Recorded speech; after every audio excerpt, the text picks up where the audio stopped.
이제 오늘은 다시 지난 주간은 이삭의 믿음에 대해서 말씀을 드렸는데 그 이삭이 굉장히 짤막한 인생을 살았다고 말씀드렸죠.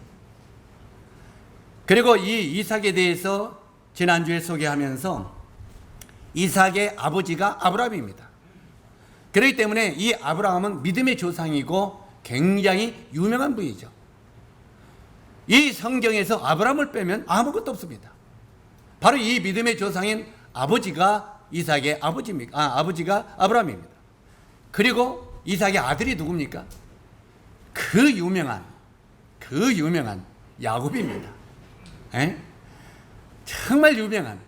그래서 유명한 아버지와 유명한 자식, 아들 가운데 있는 이삭은 별로 빛을 발하지 못하고 살았습니다. 왜? 워낙 똑똑한 아버지와 아들을 뒀기 때문에. 그 빛을 발하지 못하고 인생을 특별하게 살지 못했지만, 그러나 이 이삭이 굉장히 중요한 것은 하나님을 믿는 믿음을 가지고 있었고, 이 믿음의 자취를 후손들에게 물려주고 축복해 주었다 하는 것입니다. 그래서 바로 이 믿음으로 축복할 수 있는 이 자격이 얼마나 귀한 것인가 하는 것들을 우리가 배우게 됩니다. 제가 어제 우리 상일이 형제 중매를 위해서 이제 마지막 이제 결혼 날짜도 받고 왔는데, 이제 10월 24일 날 결혼하기로 했습니다. 그래서 이제 우리 상일이를 축복해주고 그 가정을 도와주시면 좋겠습니다. 이제 짐을 하나 내려놨죠. 그런데 거기에서 뭘 배우게 되냐면, 우리 상일이 색시들 자매가 저한테 문자를 계속 보내는데, 저한테 뭐라고 보내냐면 목사님 축복합니다. 왜 그러냐면 거기서 실제로 이제 지금 자매가 일하고 있는 사장이 있잖아요. 이 딸기 하우스에서 일하고 있는데, 이 사장이기 때문에 우리 보고 뭐 장로님 뭐 형제님 부르지 말고 목사님 부르라 해가지고, 그래서 알았다고 하고 그렇게 부르는데, 계속 이제 보일 때마다 저를 축복한대요. 그래서 내가 어제 가서 그랬습니다. 소피가 나를 날마다 축복해줘서 내가 감사하다.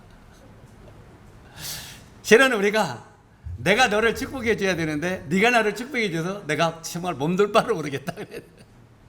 그리고 우리가 내가 하나님을 축복합니다. 하나님 뭐라고 해요? 애끼놈. 내가 너를 축복해야지 네가 나를 축복하니?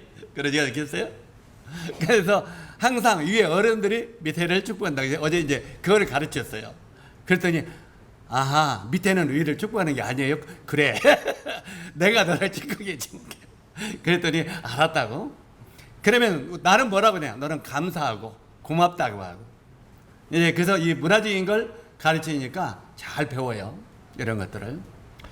그리고 이제 그 문화적인 걸 배우면서 제가 지난번에 이제 이런 걸 보냈습니다. 우리 한국에는 초복, 중복, 말복이 있다. 이것은 더위가 시작하는 날부터 끝나는, 최고 더위가 시작하는 날부터 끝나는 날까지를 초복, 중복, 말복한다. 그런데 왜 초복부터 우리는 보통 뭐 먹어요? 초복에 뭐 먹어요? 못 먹었어요? 보신탕은 이제 한국에 있어요. 이름 제외하고. 예. 이제 보신탕은 전 세계적으로 좀 험한 음식으로 간주하니까 우리 입에서 자체적으로 그걸 이제 빼버려요. 너무 안 좋아하는 건. 좋은 거 아니에요. 자, 보통 이제 삼계탕 먹는다고 하죠. 그래서 이 삼계탕을 먹으면서 그 더위를 식이라고 하는데, 참 너도 이 삼계탕을 먹었으면 좋겠다. 이제 그러면서 이렇게 초복에, 중복에, 말복에 있는데, 이런 때는 이렇게 고기를 먹는 날이다. 나중에 네가 결혼하면 오늘 초복인데 삼계탕 사주세요. 중복인데 오리고기 사주세요. 그렇게 해라. 이런 문화는 알면 재밌다 했더니 이제 그걸 딱 기록해 놓더라고요. 왜? 나중에 상일이 보고 이제 삼계탕 날마다 사달라고요. 자, 어찌하든 간에 이렇게 이제 우리가 축복할 수 있고 축복을 입을 수 있다고 하는 것은 은혜입니다. 그런데 여기에 이 이삭은 그 자식들에게 뭘 했다고요? 축복했다고 하죠. 자식들에게 축복하고 그 눈을 감았다고 말하고 있습니다.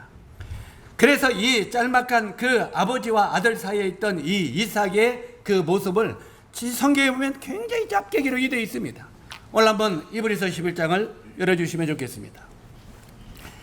자, 지난주도 읽었습니다만 11장 20절 같이 읽도록 하겠습니다.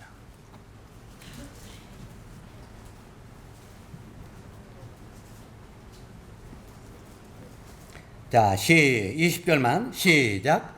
믿음으로 이삭은 장차 있을 일에 대하여 야곱과 에서에게 축복하였으며. 여기에 이삭은 믿음으로 장차 있을 일에 대해서 자식들에게 축복했다는 거예요. 우리 형제 자매들도 자식들에게 축복할 수 있는 것이 있다는 복된 사람입니다. 그러나 이 자식들에게 축복할 것이 없는 사람들은 불행한 사람입니다. 여러분들은 자식들에게 무엇을 축복하겠습니까? 바로 여기에 이삭은 믿음으로 자식들을 축복했다고 말하고 있습니다. 그런데 무슨 축복을 했냐면 장차 오는 일에 대하여 아들 야곱과 에서에게 축복했다고 했는데, 이삭은 정말 특별한 삶을 사는 사람이 아닙니다. 평범한 삶을 사는 사람입니다. 이렇게 특별한 삶을 살지도 못했지만 평범하고 순종하며 순탄하게 인생을 산 사람입니다. 우리가 이 세상을 살 때 평범하고 순탄하게 살면 좋겠죠? 그래 안 그래요? 근데 나는 순탄하게 사는 걸 안 좋아해. 그래서 저는 야곱을 좋아해요. 왜? 파란만장한 인생을 겪어만 사람이니까. 그런데 여기에 정말 이 순탄하게 살기를 원하는 우리가 모두 바람이 있습니다. 여기에 순탄한 인생을 이삭이 살았다고 했는데, 물론 때로는 실패의 경험도 몇 번은 있었습니다. 완전히 순탄한 삶을 살았기 때문에 이삭이 실패가 없었다는 건 아닙니다. 실패도 조금씩 있었습니다. 그러나 이런 것들을 경험하면서 살았지만 이 이삭의 믿음의 삶을 보면은 바로 이 이삭이라는 사람이 어떻게 살아가는가를 우리가 배우면 참 좋겠다는 것입니다. 바로 이 이삭은 첫 번째, 그는 굉장히 소극적인 사람이었다고 성경은 기록하고 있습니다. 어떤 사람이었다고요? 소극적인. 자, 한번 물어봅시다. 나는 참 특별하지 못하고 소극적인 사람이요 하는 사람 손 한번 들어보세요. 나는 소극적이라고. 그러면 전부 다 특별한 사람이에요? 예, 네. 우리 성환이 형제하고 성덕이 형제만 나는 평범한 사람이고 소극적인 사람이라고 말하는 거냐? 우리 최 형제님은, 수복이 형제님은 특별한 사람입니까? 아브라함이나 야곱처럼? 여기에 이삭은 소극적인 사람이었다고 가르치고 있습니다. 그래서 사람들의 눈에 특별하게 튀어나오는 일이 없었다는 것입니다.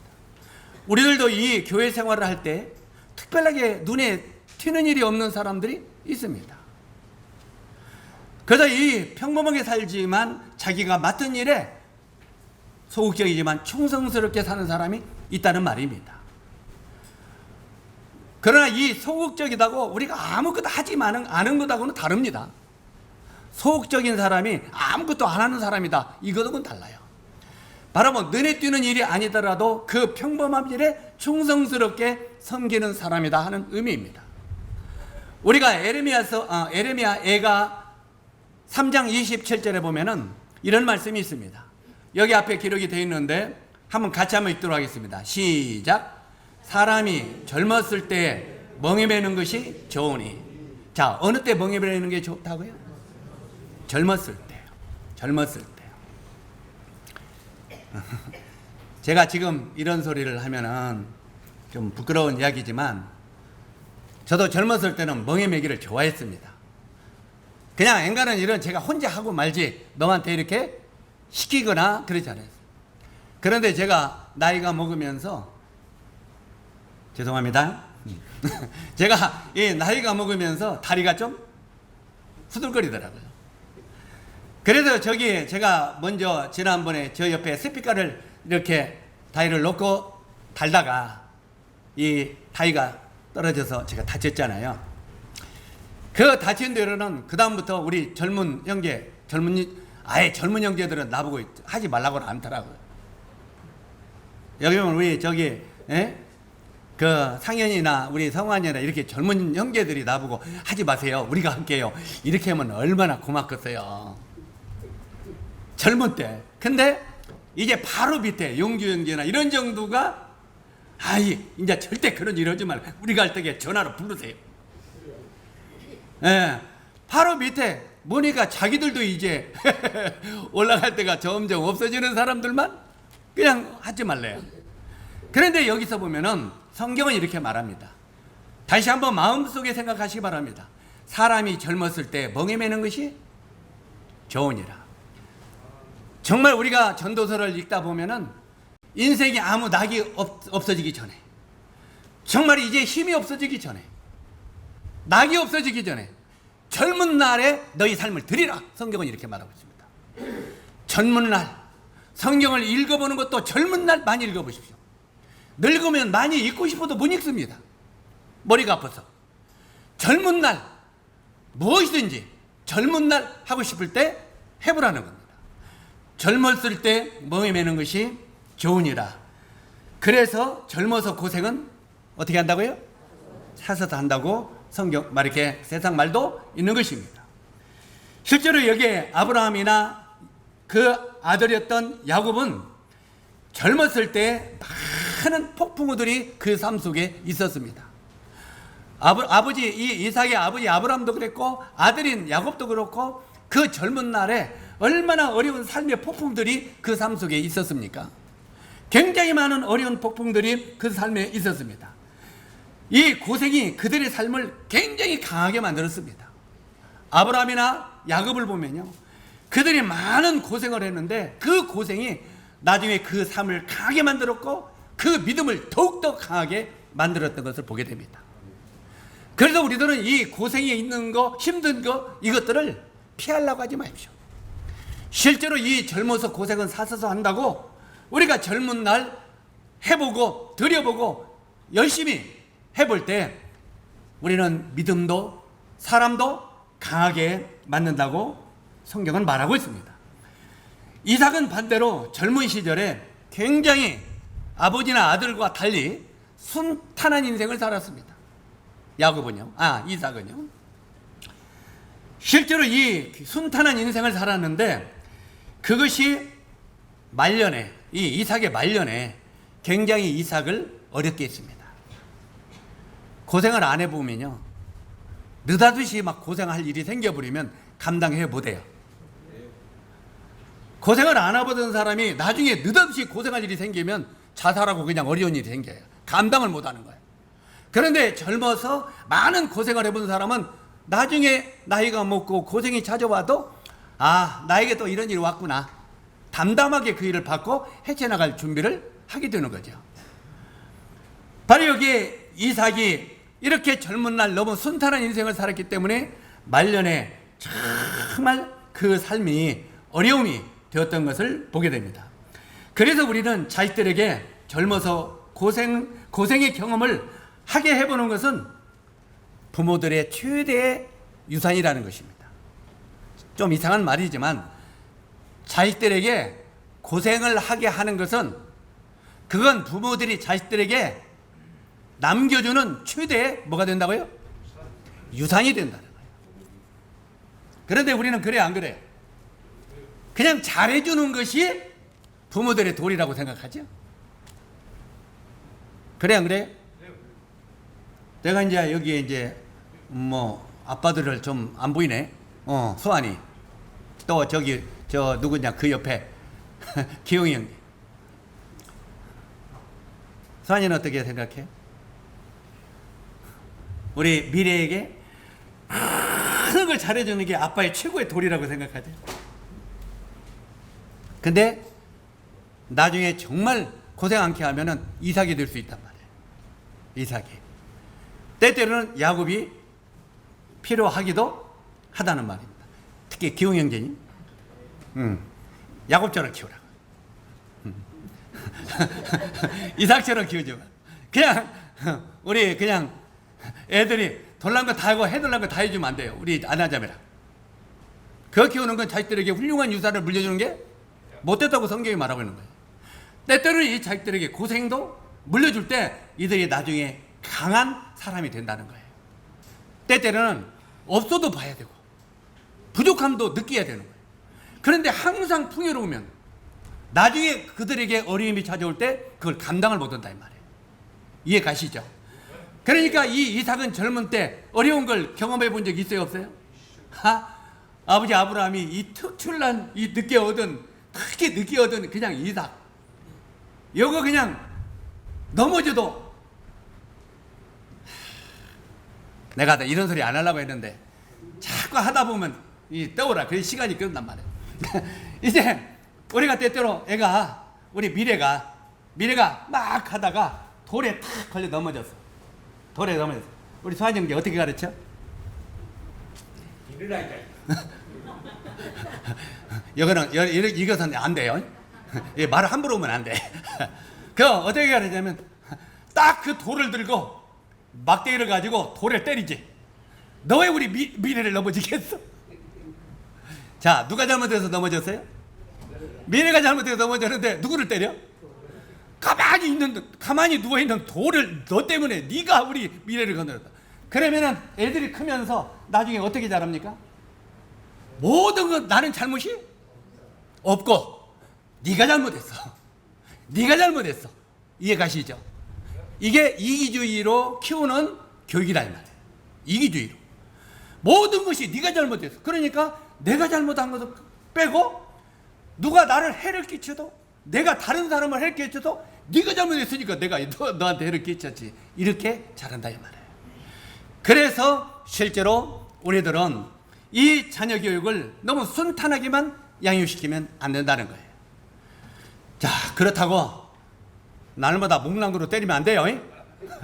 목랑구로 때리면 안 되고 실제로 데려다가 네가 왜 잘못했는가를 가르치고 그것을 네가 이제는 이건 내가 잘못했다고 하는 것을 깨닫게 가르치는 것이 훌륭한 교육입니다. 그래서 자식들이 젊어서 고생의 경험을 해보게 하는 것은 부모의 최대의 유산이라고 하는 것을 기억하시기 바랍니다. 자, 그 다음에 두 번째는 이 이삭은 온유한 사람이었다고 성경은 말합니다. 자, 이삭이 어떤 사람이었다고요? 온유한 사람이었다. 자, 이 이삭의 형이 누굽니까? 이스마엘. 하갈의 아들이죠.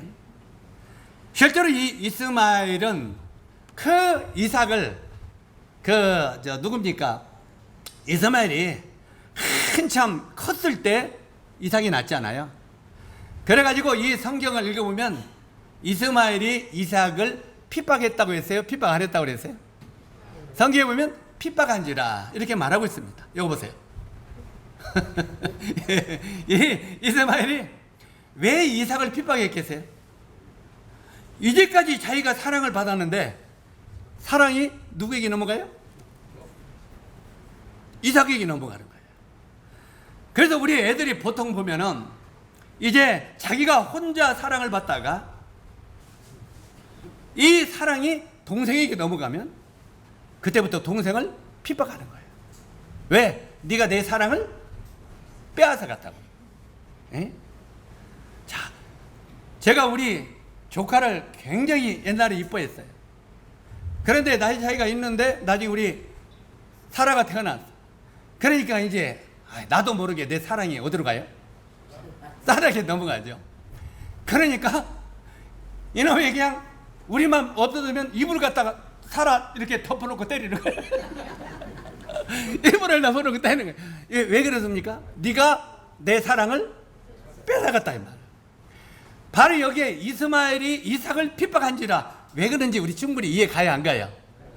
자, 이건 저 사라가 90살이 넘어서 아브라함이 100살이 넘어서 낳은 아들이니 이것은 그냥 눈에나 넣어도 안 아픈 애기가 그냥 그러면 우리 이 얘기 하니 이스마엘 형인 이스마엘 눈에는 이것이 왼수같이 보였겠어 안 보였겠어요?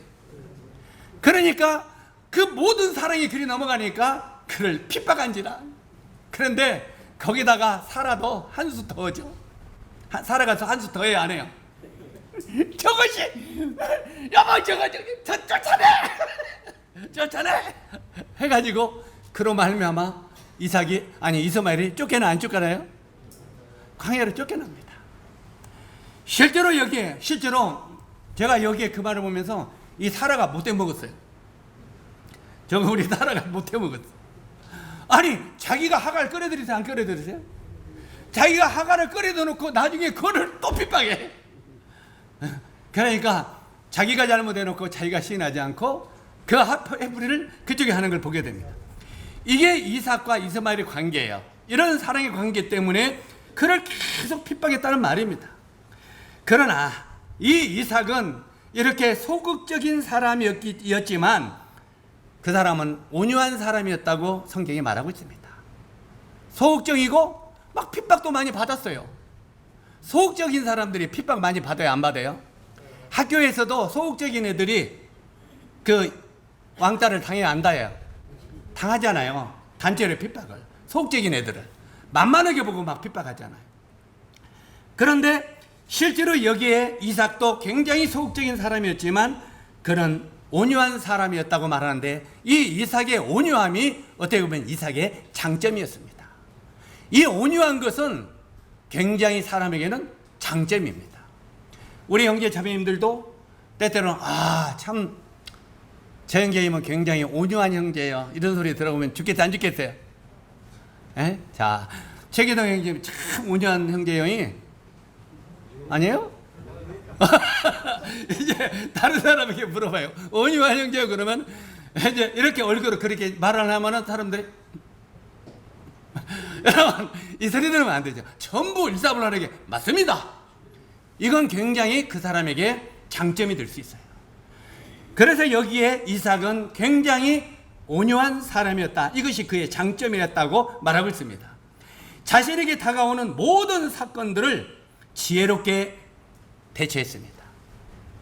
자기에게 찾아오는 모든 사건들을 지혜롭게 대처했는데 다시 말하자면 악을 악으로 갚지 아니하는 사람이 이삭이었다는 것입니다.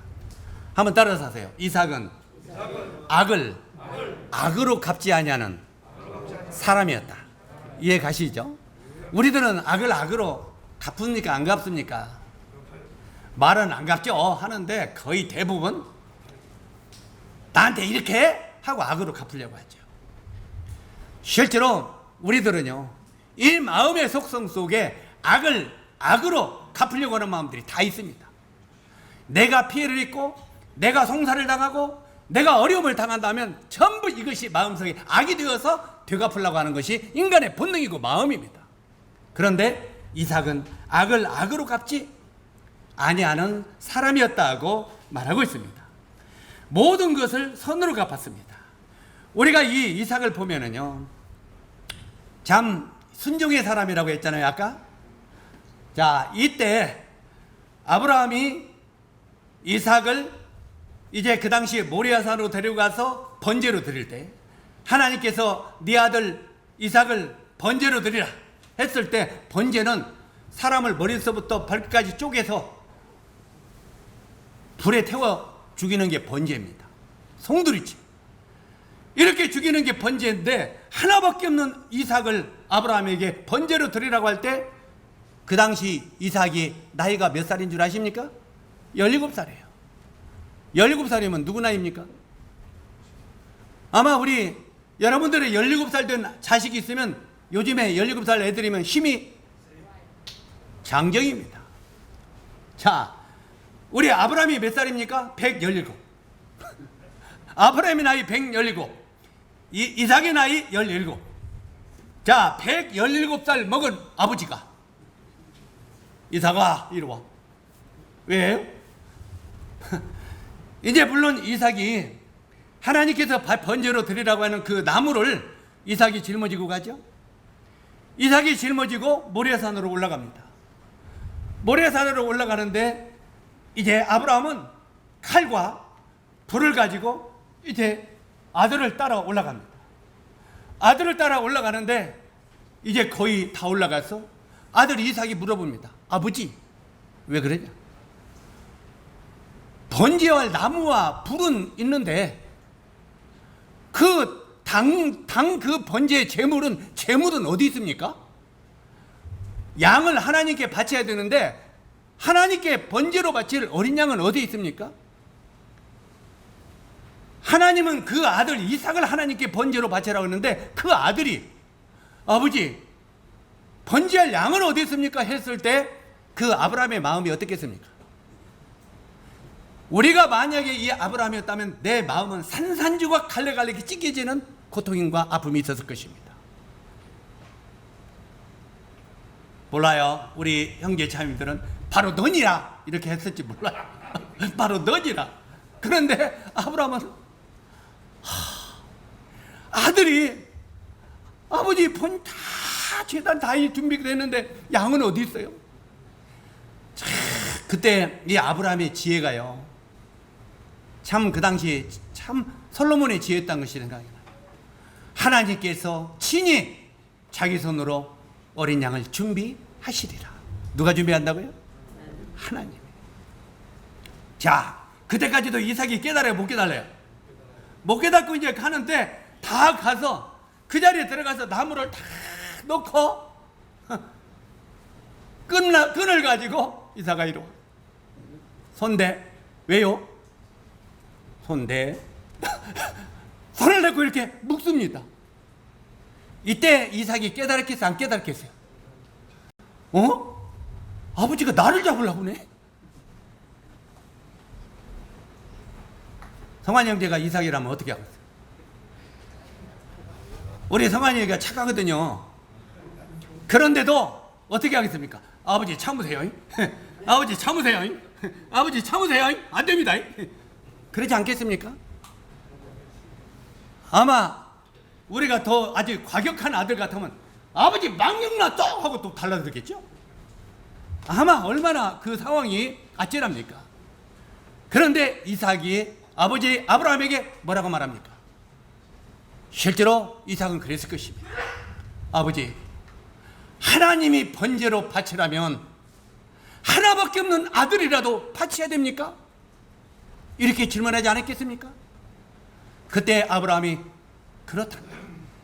하나님의 말씀에는 아니고가 없다. 예만 있을 따름이다. 하나님의 아들을 번제로 바치라면 그대로 바쳐야 된다. 그렇게 말하지 않았겠습니까? 그렇게 말했을 때 이 이삭은 묵묵히 아버지 그러면 하나님의 말씀대로 나를 번제로 드리십시오 하고 손을 그대로 대줍니다. 손과 발을 그대로 들고 이제 이 제단에 눕혀지는 것을 보게 되죠. 우리는 이 모습을 통해서 누구를 보게 됩니까? 바로 구약은 오실 메시아, 신약은 오실 메시아입니다.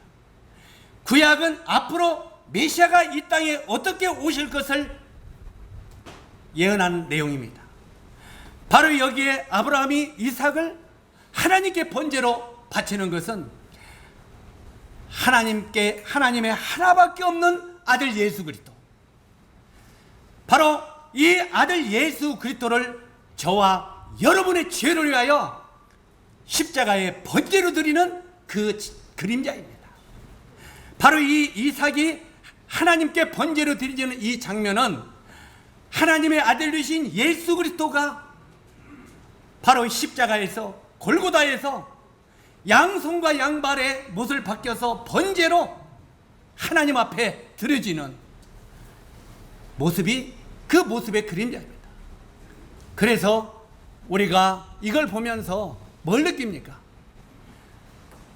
하나님이 세상을 이처럼 사랑하사 독생자를 주셨으니 이는 저를 믿는 자마다 멸망치 않고 영생을 얻으리라. 바로 하나밖에 없는 예수 그리스도가 저와 여러분의 죄를 위하여 십자가의 번제로 드려진 이 사실을 우리 마음 가운데 믿을 때 우리가 죄사함 받고 구원을 얻게 된다는 것입니다. 이게 바로 이 모리아산에 바쳐지는 이삭의 순종입니다. 그런데 우리 주님은 보라 세상 죄를 지고 가는 하나님의 어린 양이로다.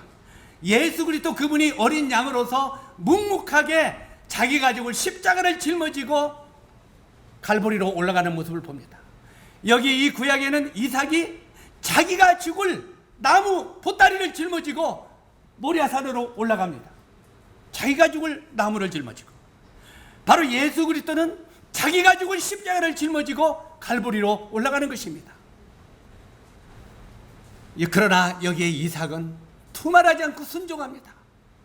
이것이 아버지의 뜻이라면 저를 죽이십시오.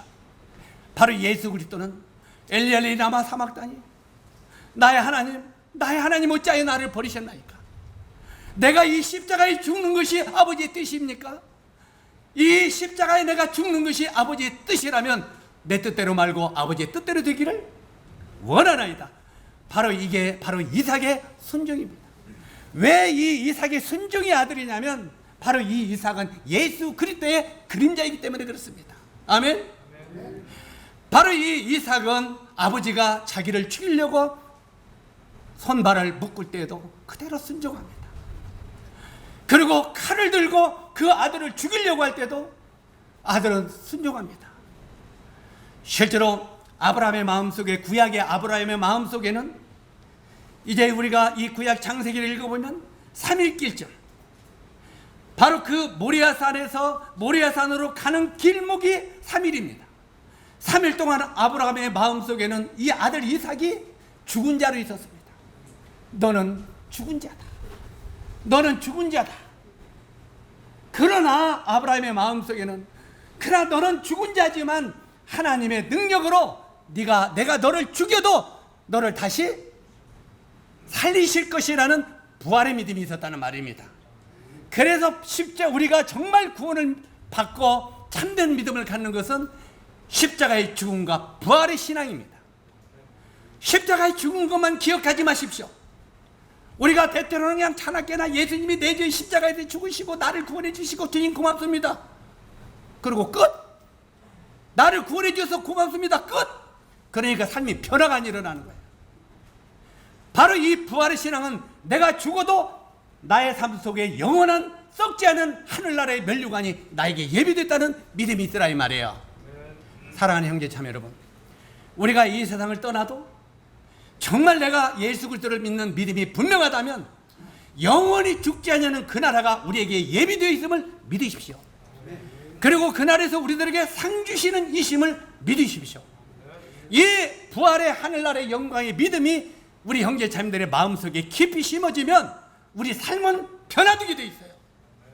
그분의 나라와 그분의 의를 위하여 우리 삶을 드리게 되는 거다 이 말이에요. 이 믿음이 있으면. 실제로 여기에 이삭은 이런 믿음이 있었어요. 그래서 이 이삭의 믿음이 진실된 믿음인 겁니다. 그래서 이 짤막한 구절에 이삭의 이야기가 기록되어 있지만 이 이삭은 2시간이나 설교할 이럴 제목들이 있다는 말입니다. 자, 다시 이제 본문으로 들어가서 이렇게 모리아산에서 이렇게 이삭은 순종합니다. 아버지 아브라함에게. 그리고 아버지 아브라함이 이 이삭을 번제로 드리려고 하죠. 칼을 들고 이제 이삭을 어린 양같이 죽이려고 합니다. 그때 하나님의 음성이 들리죠. 아브라함아, 아브라함아, 네 아들에게 손을 대지 마라. 네가 네 아들이라도 아끼지 않냐고 하나님의 말씀에 순종하는 걸 볼 때 너의 믿음을 내가 알아노라. 내가 너의 믿음을 축복하고 너의 가정을 대대로 축복하리라. 사랑하는 형제 자매 여러분, 이렇게 죽음을 초월하는 믿음을 우리가 가졌을 때, 참된 부활의 소망이 우리 마음속에 자리 잡았을 때 하나님이 우리 가정을 축복하신다 이 말이에요. 이해가십니까? 그래서 바로 이 믿음의 단계를 넘어가서 부활의 신앙 속으로 들어갔을 때 하나님이 우리를 무한정히 축복해 줄 수 있다는 말이에요. 우리가 그 안에 들어가지도 아니하고 아직 십자가에 그냥 거의 문턱에 있으면서 축복해 주십시오, 축복해 주십시오 한다고 축복해 보는 게 아니라 이 말이에요. 바로 이 죽음에 초월하는 이때 하나님이 내 아들에게 손을 대지 마라 하면서 그에게 살아나는 길을 주십니다. 아브라함의 마음 가운데 3일 동안 아들이 죽어 있다가 3일 후에 부활한 것처럼, 살아난 것처럼 하나님의 마음 속에는 아들 예수 그리스도가 3일 동안 죽은 자로 있었다는 말이에요. 바로 이 하나님의 외아들 되신 예수 그리스도가 십자가에 죽으시고 3일 동안 무덤에 묻혀 있었어요. 그 3일 동안은 하나님 아버지의 마음속에 그 아들 예수 그리스도는 죽은 자로 있었다 이 말이에요. 그 죽은 자로 있다가 3일 후에 부활하셨죠. 바로 이 아브라함의 마음속에 그 이삭이 3일 동안 죽은 자로 있다가 부활한 것처럼 바로 하나님의 마음속에 예수 그리스도가 3일 동안 십자가에 죽은 자로 있었지만 3일 후에 부활의 산 자가 되었다는 말이에요. 그래서 바로 이 예수 그리스도는 어떻게 보면 산자의 첫 열매가 되셨다는 것입니다. 실제로 여기에 이 모든 것이 이 이삭을 통해서 바로 예수 그리스도를 배울 수 있게 되는 거고 예수 그리스도를 바라볼 수 있게 되는 것이다 그 말입니다. 그래서 이 모리아산에서 이삭이 얼마나 순종하는 아들이었던가를 보게 되는 것입니다. 그 다음에 이 이삭과 아까 이스마엘 관계 이야기했죠. 결국은 이스마엘이 쫓겨나잖아요. 이렇게 관계가 굉장히 어렵고 형이 핍박을 해도 바로 이삭은 참았습니다. 나중에는 이제 이 이삭이 장년이 돼서 컸죠. 나이가 몇 살이 됐습니까? 이삭이 몇 살에 장가 갔어요? 예? 40살에.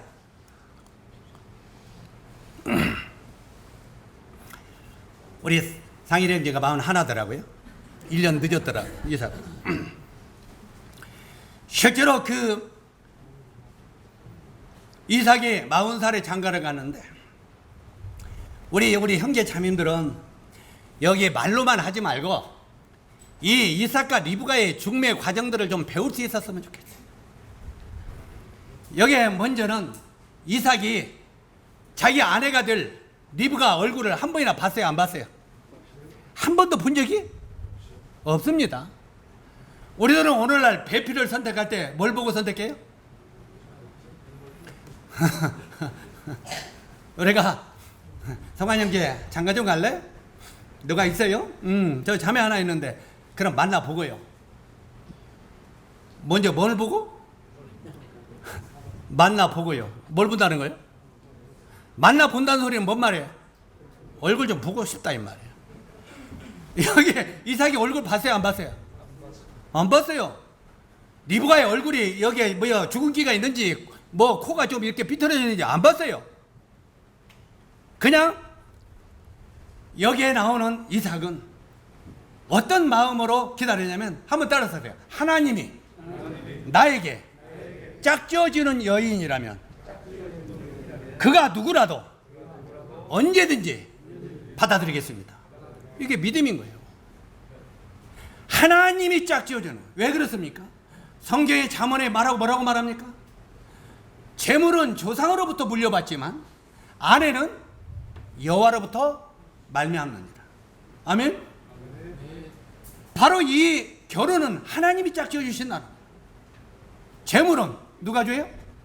조상으로부터 물려받다.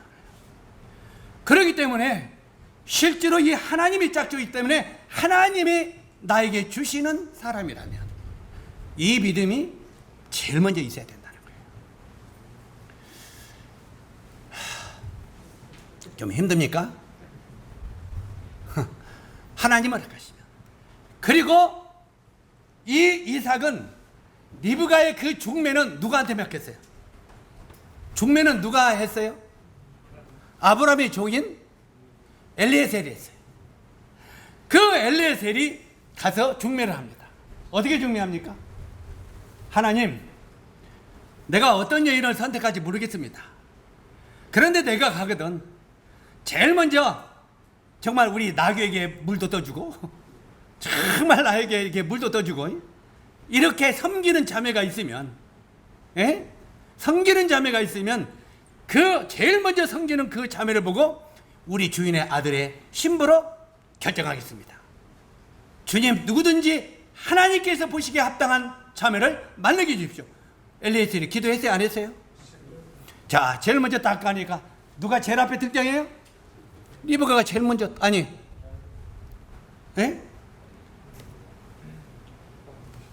아니 리브가가 등장하잖아요. 나 헷갈리게 하려고 자꾸 말 가박하지 마. 리브가가 등장합니다. 그러면서 이렇게 떠주니까 그 나중에 나흘도 그랬지만 그때는 나에게 다 물 떠주는 사람들을 좋아했어요. 실제로 이렇게 그에게 줬을 때 그에게 이제 뭐라고 말합니까? 아브라함의 집안과 그 내가 지금 중매하려고 하는 이삭의 가정 환경과 그의 성품을 리브가에게 설명합니까? 안 합니까? 엘리에셀이 설명하는 거예요. 에? 다른 사람이 설명하지 않아요. 종이 설명하는 거예요. 다 설명했을 때 이제 나중에 그 아버지 아니 뭐냐 누굽니까? 네가 가려내야 했을 때 리브가가 뭐라고 말합니까? 내가 가겠나이다. 가겠나이다. 그리고 이제 종을 따라서 옵니다. 종을 따라서 오는데 자 지금 이제 그래도 이삭은 어떤 여인이 오는가 궁금해서 안 왔어요? 그냥 그 밤에 해가 저물어 가는데 이제 나오나 현재는 하나님이 대체 어떤 여인을 나에게 보내주실 건가 왔다 갔다 긴장하고 있었잖아요. 자 저기 이제 약대들이 오고 엘리에셀 종이 탁 알아보니까 오고 어떤 여자가 나귀를 타고 탁 오는 걸 봐요. 탁 오는구나. 얼마나 이삭이 설레했겠습니까? 두근두근 설레했겠어요. 그때 이제 딱 리브가가 멀리서 탁 저기 남자를 볼 때 얼른 갈포를 내리죠. 부끄러워서 기다리고. 자 이렇게 해서 이제 그들이 만납니다. 그때 첫 얼굴 보는 거야. 이미 결정하고 따라서 하세요. 이미 결정하고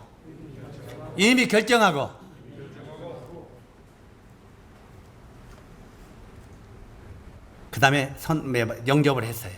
그죠? 먼저 마음이 결정하고. 그런데 우리들은 뭐래요? 먼저 보고 내 생각에 맞고 내 뜻에 맞고 내 눈에 아름다우면 내가 선택하겠노라. 이게 우리 생각 아니에요? 그래 안 그래요? 이제 그만합시다. 괜히 총각 처녀들 힘든 게. 자 그러나 실제로 우리는 여기서 리브가와 이삭을 배워야 됩니다. 우리가 모든 결혼의 이야기 속에는 이삭과 리브가가 어떻게 중매되고 어떻게 맞아지는가. 그리고 이 성경은 거의 90%가 중매입니다. 거의 90%가 중매예요. 그런데 요즘에는 그냥 우리 만나기만 해주고 이제 꺼져. 장난치면서 우리 만나기만 해주고 가시하냐고 결정은 우리가 할게요. 이러죠. 그런데 저들이 결정을 못해요. 다 틀려.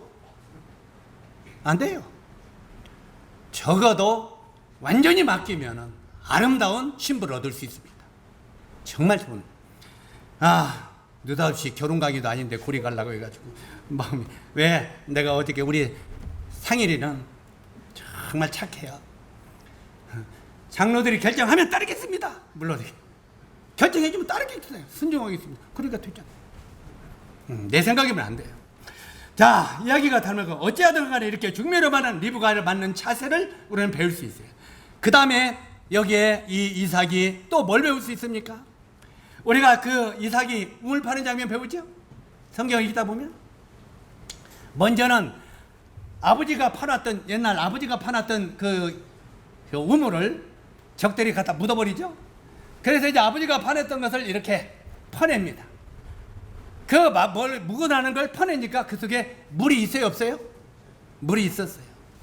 다시 말해서 먼저는 선배들이 분별했던 성경 말씀을 먼저는 찾아 먹을 줄을 알아야 되는 거예요.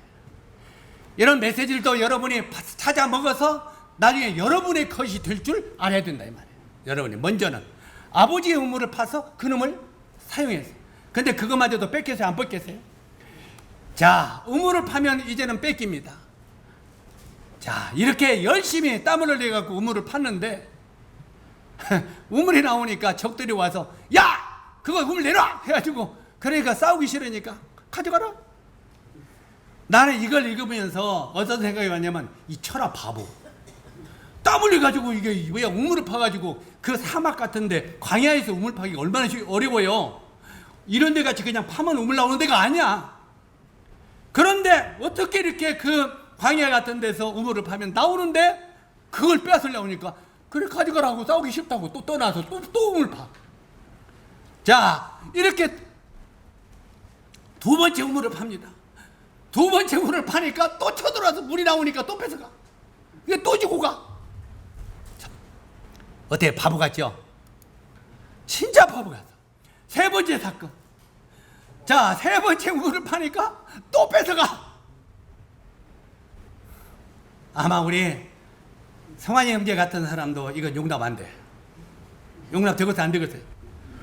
너 죽고 나 죽자. 어? 내가 3번이나 오를 파는데 이걸 뺏어가려고 하고 너 죽지 나 죽다. 어떻게든지 시키려고. 그런데 이걸 다 그냥 양보합니다. 그래서 아까 이삭은 온유한 사람이라고 했죠. 싸우려고 하지 않냐고. 그것을 이렇게 다 넘겨줍니다. 바로 이것이 이삭입니다. 이삭이 그냥 온유한 사람이었다는 말은 그냥 말로 온유한 사람이라고 표현한 게 아닙니다.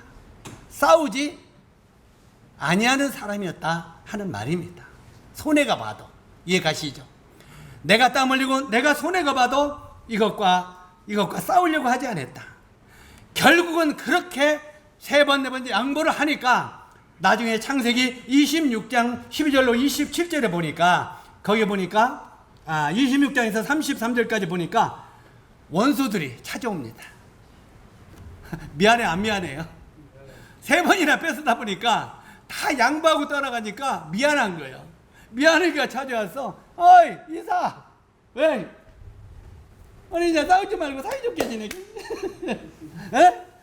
그래 우리 절대 싸우지 말고 같이 그냥 착하게 살게. 근데 절대 내가 명령했어. 절대 그 이삭이 건들지 말라고. 따라서 하세요. 아멘. 아멘이 안 나오네. 우리는 그렇게 못 오겠다 이 말이죠. 그래 못하면 못 오는 대로 하세요. 그러나 실제로 이삭은 그렇게 양보하니까 원수들을 친구로 바꿔놓습니다. 여기서 우리가 이삭에게 배울 것은 이렇게 온유한 삶을 살았을 때 결국은 원수를 친구로 바꿔놨다 이 말이에요. 원수를 구원받는 성도로 바꿔놨다는 말이 될 수 있더라고요. 아멘. 실제로 내가 양보하고 희생하고 헌신하지 아니하고 원수를 성도로 바꿀 수 없다는 말입니다. 정말 저 사람은 하나님의 사람이야. 따라서 하세요. 저 친구는 하나님의 사람이야. 자, 이 간증을 우리가 들어야 된다는 거예요. 우리가 손해를 봐도 양보하고 손해를 봐도 양보하고 그렇게 하면은 저 사람은 정녕 하나님의 사람이었다. 저 사람은 정녕 하나님을 제대로 믿는 사람이었다 하고 네가 믿는 하나님을 나도 믿고 싶다고 말한다 이 말이에요. 바로 우리 이삭을 통해서 우리는 그것을 배울 수 있게 된다는 말입니다. 그 다음에 3번째 보면은 이삭은 기도하는 사람이었습니다. 3번째는 이삭은 기도하는 사람이었었는데 창세기 24장 63절 이하의 말씀을 보면 이삭이 저물 때 들에 나가 묵상하다가, 여기 묵상하다가 하는 말은 기도하다가 하는 말입니다. 묵상하다가 눈을 들어 봄에 약대들이 오더니 자기 그 아내를 구할 때도 이 이삭은 기도하고 있었다 이 말이에요. 때때로 어느 때요? 어느 때 참 마음에 좀 답답할 때가 있어요. 답답할 때가. 어떻게 답답하냐? 우리 상일이를 장가를 보내야 되겠는데 주여 상일에게 합당한 짝을 주십시오. 그런데 마음속에 어떤 때는 의심이 와. 상일이는 진짜 지 아내를 위해서 기도하고 있나? 본인은 기도도 안 하는데 우리가 그냥 다른 사람이 그냥 기도하는 거 아닌가? 이런 마음이 올 때가 있어요. 정말 이 중보의 기도를 할 때, 이 총각 처녀들을 위해 기도할 때 그런 마음이 오겠어요? 안 오겠어요? 옵니다. 정말 이 일을 위해서 우리 건이가 기도하고 있나? 에? 실제로 건이가 직장을 위해서 기도할 때 저도 직장을 위해서 기도하고 있나? 결혼을 해서 기도할 때 저도 이 결혼을 해서 간절히 기도하고 있나? 이런 생각이 오는 거예요. 먼저 내가 아프거나 내가 직장이 필요하거나 내가 결혼하거나 본인이 엎드려 간절히 주님 앞에 무릎 꿇고 먼저 기도해야 돼요. 교회 모든 성도들은 그러하여 덤으로 같이 협심해서 중보의 기도를 할 따름인 거예요. 먼저는 본인들이 간절히 엎드려 앞에 엎드리라 이 말이에요. 간절히 엎드리고 다른 성도들이 그게 합심의 기도할 때, 중보의 기도를 할 때 그 기도가 능력으로 나타난다는 말이에요. 본인들이 기도하지 않는데 다른 사람들이 기도한다고 되는 겁니까? 안 됩니다. 나는 기도할 마음이 없어요. 그럼 다른 사람이 기도하면 뭐해? 참비야, 본인이 기도할 마음이 없는데 다른 사람이 기도하면 뭐 되냐? 그지? 먼저는 본인이 기도해야 돼. 실제로 본인이 여기에 이삭도 정말 간절히 자기 자신의 앞날을 위하여 결혼해요. 묵상하고 기도했어요. 그러다 이렇게 간절히 기도하니까 하나님이 그 기도를 들으시고 합당한 배필을 만나게 하셨다는 말입니다. 그래서 여기에 이삭은 기도하는 사람이었다고 말하고 있습니다. 바로 이 이삭은 자기 신부감을 기다리고 있었고, 그 다음에 이삭이 저물 때 들에 나가 묵상하다가 눈을 들어보며 약대들이 오더니 이삭이 묵상하고 있었어요. 이건 우리 형제 자님들이 자기의 어떤 사업을 위하여, 결혼하여, 건강을 위하여, 무엇을 위하여서든지 우리는 먼저 기도하고 묵상하는 사람이 되어야 됩니다.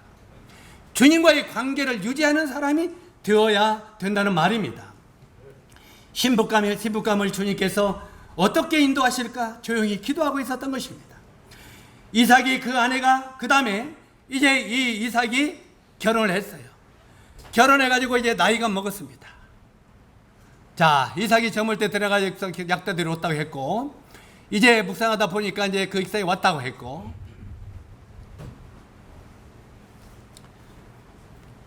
한 가지 더 말씀을 드리자면 이삭이 아내가 잉태하지 못함으로 그를 위하여 여호와께 간구하며 여호와께서 그 간구를 들으셨도다, 이렇게 말하고 있습니다. 나중에 결혼했는데도 이 리브가가 어린아이가 있었어요? 없었어요? 없었습니다. 나이가 먹는데도 없었어요. 하나님이 어린아이를 안 주는 거예요. 그래서 실제로 이삭과 리브가가 자식들을 위하여 간절히 기도했다고 말하고 있어요. 그러니까 여호와께서 그 기도를 들으심으로, 그 간구를 들으심으로, 그 간구를 들으심으로 얼만큼 주었어요? 쌍둥이를 줘버렸어요. 주님 하나만 주세요. 야, 하나 2개 줘야겠다. 그냥 쌍둥이를 줘버렸어요. 실제로 이렇게 간구하고 간절하면 우리가 기도한 것 2배를 주님이 주신다고 하는 것입니다. 그 다음에 마지막으로 4번째, 이삭은 믿음의 사람이었습니다. 믿음의 사람. 자, 이건 지난 시간에 교제했던 장면들입니다. 지난 시간에 우리가 이 기도할 때 이삭이 누구를 축복합니까? 작은 아들 야곱을 축복합니다. 실제로 이 하나님께서 큰 자가 작은 자를 섬길 것이다. 이 자식들을 줄 때 쌍둥이를 줬잖아요. 쌍둥이를 줄 때 하나님이 우리가 하나도 아니고 2이나 줬어요? 그럴 때 하나님이 이 이삭과 리브에게 그렇게 말합니다. 이 2 쌍둥이 중에 큰 자가 작은 자를 섬길 것이다. 그리고 이제 작은 자가 더 크게 된다 이 말이에요. 믿음의 사람들이 된다 이 말이에요. 이렇게 그렇게 된다고 했을 때 바로 이 리브가는 그 말을 믿었습니다. 아, 이 작은 아들 야곱이 하나님이 참 축복하시는구나. 큰 자가 작은 자를 섬긴다고 했구나. 그런데 이 큰 아들 에서는 사냥꾼 아닙니까? 사냥꾼이라 지난 시간에 이야기한 것처럼 아주 그냥 사슴을 잘 잡아. 그러니까 들에 나가서 사슴을 잘 잡으니까 아버지 이삭이 에서에게 뭐라고 말합니까? 아들아, 너는 가서 사냥감을 잡아가지고 맛있게 요리해서 나한테 가지고 와라. 내가 그 사냥감을 맛있게 먹고 내가 너에게 마음껏 축복하리라. 예, 아버지 하고 에서는 들에 나가서 하루 종일 뛰어. 근데 그날따라 그냥 반나절이면 사슴을 잡았는데 그날따라 하루 종일 뛰어도 안 잡혀. 누가 그랬어요? 하나님께서 빨리 못 잡게 만들었어요. 그 안에 다 작업하셨어요. 결국은 이삭이 바로 이제 작은 아들인 야곱에게 축복합니다. 야곱에게 축복하는데 나중에 이제 큰 아들이 와가지고 자, 사슴고기를 삶아가지고 맛있게 요리해가지고 아버지 왜? 맛있게 요리해서 가지고 왔습니다. 너 누구냐? 큰아들 에서입니다. 나 축복 다 끝냈다. 아니, 큰아들이 여기 있는데 너 어디에요? 아까 내가 다 했는데 아까 그건 누구냐? 아버지, 저건 야곱이구만요. 지난번에 나한테 팥죽 한 그릇 장자 명문도 뺏어버리더니 또 유산도 뺏어가버리. 저 나쁜 놈을 내가 죽여버리겠다. 그러죠? 죽여버리겠다. 그러니까 그 어머니가 이제 살려달라고 그 작은 아들을 외삼촌 집으로 도망가 보내버리죠. 물론 그렇게 도망 보내고 내가 이제 형이 노가 그치면은 내가 너를 다시 오게 하겠다. 그런데 평생 동안 그 어머니는 아들 이삭의 얼굴을 못 보고 죽습니다. 그러나 하나님의 뜻은 자식에게 있기 때문에 그리 넘어갑니다. 그런데 그 자식에게 넘어갔다고 속였다고 했을 때 여기에 이삭이 어땠다고 했습니까? 이삭이 크게 떨며 가로되 이렇게 말합니다. 떨었다. 부들부들 떨었다는 말은 무슨 말입니까? 내가 속았구나. 그런데 이 속았구나 하고 크게 떨었다는 말 속에는 여기에 이삭이 하나님은 사람의 생각과 달리 하나님의 뜻을 이루고 계시구나, 이걸 알았다는 말입니다. 그리고 만약에 인간적인 생각을 했다면 그놈 잡아라! 내가 죽여버리겠다, 그럴 겁니다. 그런데 절대 이삭이 야곱을 죽이라고 말하지 않습니다. 잡으라고도 안 했어요. 하나님의 뜻을 이루고 있구나 하고 깨달았습니다. 그리고 굉장히 두려워하는 걸 보게 됩니다.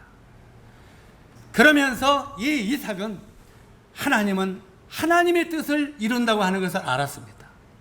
사랑하는 형제 자매 여러분, 우리가 한 가지 여기서 배울 것은 우리가 아무리 계획하고 한다 할지라도 하나님이 개입하지 않으면 아무것도 안 됩니다. 하나님이 우리의 주인 되어서 우리 삶을 인도하도록 이끌어가야 됩니다. 우리가 잘 아는 대로 구약에 그 몇 사람 있잖아요. 응? 이삭이 이게 떨었을 때 잘 아는 요나 있어요. 요나. 하나님이 요나에게 뭐라고 말합니까? 요나야, 예? 니느웨로 가라. 왜요? 니느웨 사람들에게 앞으로 이 성이 멸망한다고 전도해라. 싫어요. 가거라. 예. 간다고 그러는데 니느웨로 안 가고 어디로 갔습니까? 요바로 내려가서. 요바.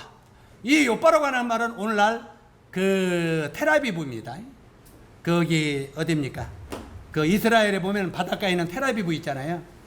거기가 지금 이제 그 모든 그 관공서들이 거기가 다 있는데 그 텔아비브가 요바입니다. 거기가 한국어예요.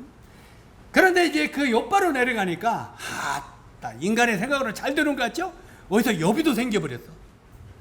때때로는 우리가 하나님의 뜻을 순종하지 않아도 인간의 방법으로 잘 되는 방법이 있습니다. 에? 인간의 방법으로 잘 되는 것 같아. 근데도 우리는 그렇게 잘 되면 하나님이 이 나를 이렇게 하셨다 그러죠. 그런데 하나님께는 언제 내가 그렇게 했냐? 그건 네 생각대로지. 실제로 막 여비도 잘 생겼어. 그러니까 옆바로 내려가서 자 돈을 지불하고 표를 끊어가지고 어디로 도망갑니까? 다시스로 도망갑니다. 다시스로 도망가는데 그래도 이제 배를 타고 배 제일 비차에 가서 하나님 나 잠잘라요 하고 깊이 잠들어 버립니다. 잠들어. 하나님께서 그냥 그 배를 때리 흔들어 가지고 결국은 요나가 어디로 던져집니까? 물고기 뱃속으로 던져져 버리죠. 에이? 물고기 뱃속으로 던져져. 이 물고기 뱃속에 요나가 물고기 뱃속에서 며칠 동안 있습니까? 3일 동안. 이것도 바로 3일 동안 요나는 죽은 자로 있었다는 것입니다. 요나가 물고기 뱃속.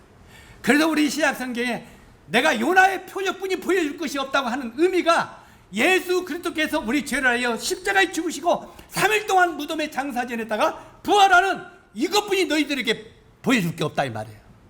우리는 하나님의 능력을 이것저것 막 보여달라고 하는데 하나님께서는 내가 너희 죄를 하여 십자가에 죽고 3일 만에 부활해서 너희들에게 소망을 줬다, 이것뿐이 너희들에게 전할 게 없다 이 말이에요.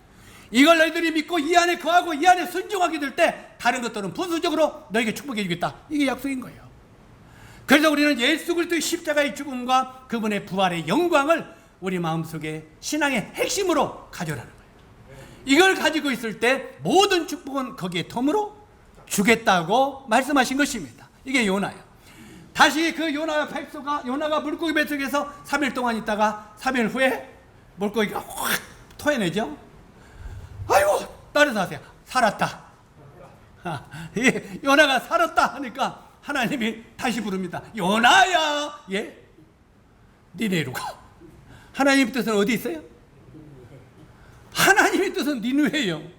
그런데 요나는 지 생각대로 옆판에 다스를 갖다가 물고기 같은 거 돌다가 돌아온 거예요. 우리는 하나님 뜻과 하나님은 우리를 다 계획이 있어요. 하나님은 우리 형제 자매들이 일일이 계획이 있는데 이제 우리가 그 하나님의 뜻대로 순종할 때 하나님은 네 맘대로 해봐라. 그리고 실컷 돌아다가 다시 주님 앞에 또 오면 이 길로 가라. 하나님의 뜻대로. 아멘. 그래서 첫 번부터 하나님의 뜻이 어디에 있사오이까 이렇게 질문하는 게 좋아요. 따라하세요. 하나님의 뜻이 어디에 있습니까? 자, 내가 하나님의 뜻대로 살아가도록 도와주십시오. 이것이 우리의 기도의 첫 번째 제목이 되어야 된다는 것입니다. 여기 보니까 믿음으로 이삭은 이렇게 말합니다. 믿음으로 이삭은 장차오는 일에 대하여 야곱과 에서에게 축복하였으며 이렇게 말합니다. 이삭은 처음부터 하나님의 약속을 믿은 것이 아닙니다.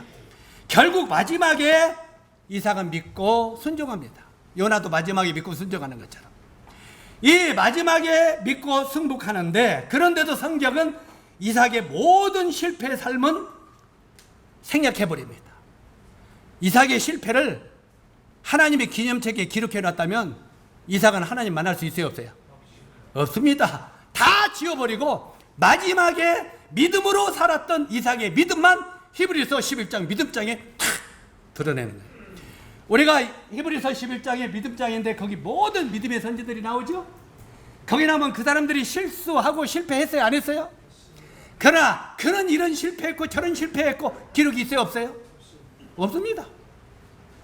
그가 믿음으로 살았던 핵심적인 것만 드러냅니다. 사랑은 다시 반복합니다. 사랑하는 형제 자매 여러분, 여러분은 삶을 주장하시는, 여러분의 삶을 간섭하시는 하나님께 불평하면서 삽니까? 우리가 불평하면서 곁길로 가고 있어도 결국은 빙빙 돌아서 하나님의 뜻대로 우리를 구원했으면 그분의 뜻대로 살기를 원하는 게 하나님의 뜻입니다. 그래서 우리들은 빨리 하나님, 내가 하나님을 떠나서 내 생각대로 내 마음대로 살아갔지만 하나님의 뜻이 나를 통해서 어디에 있는지를 빨리 알게 해주십시오. 그리고 나를 그 자리로 들어가게 해주십시오. 이렇게 기도하십시오. 그러면 빠른 시간에 성공할 수 있습니다.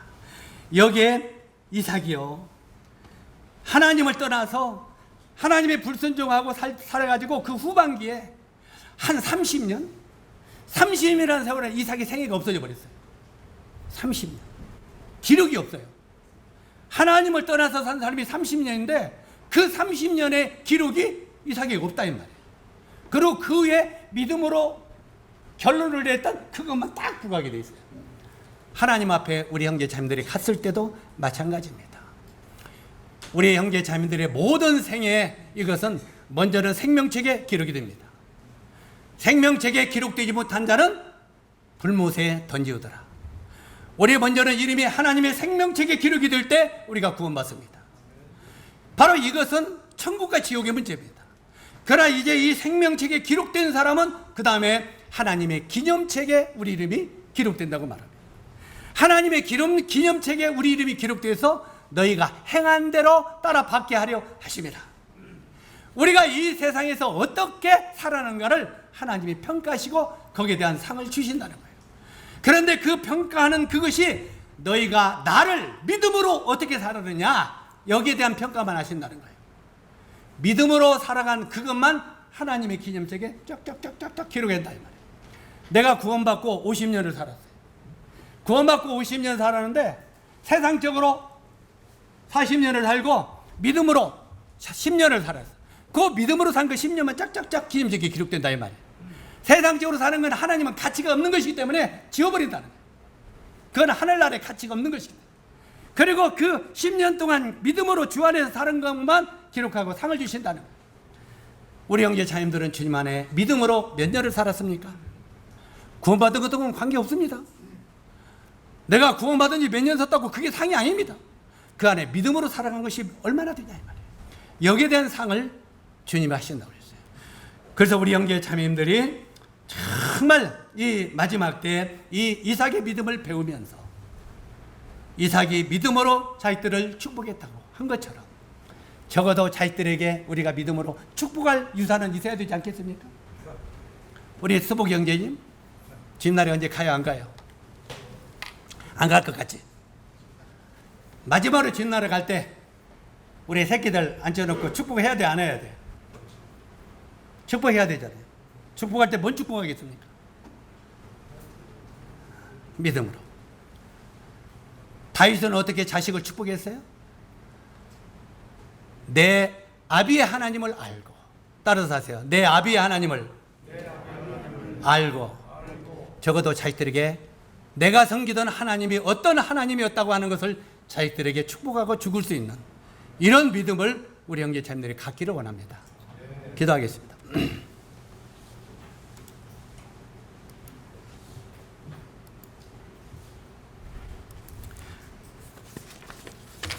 은혜로우신 아버지 하나님, 참 오늘 이삭의 믿음의 삶을 우리가 조명해 보면서 우리들도 어떻게 우리에게 주어진 생애를 살아야 될 것인가를 생각할 수 있도록 해주셔서 감사를 드립니다.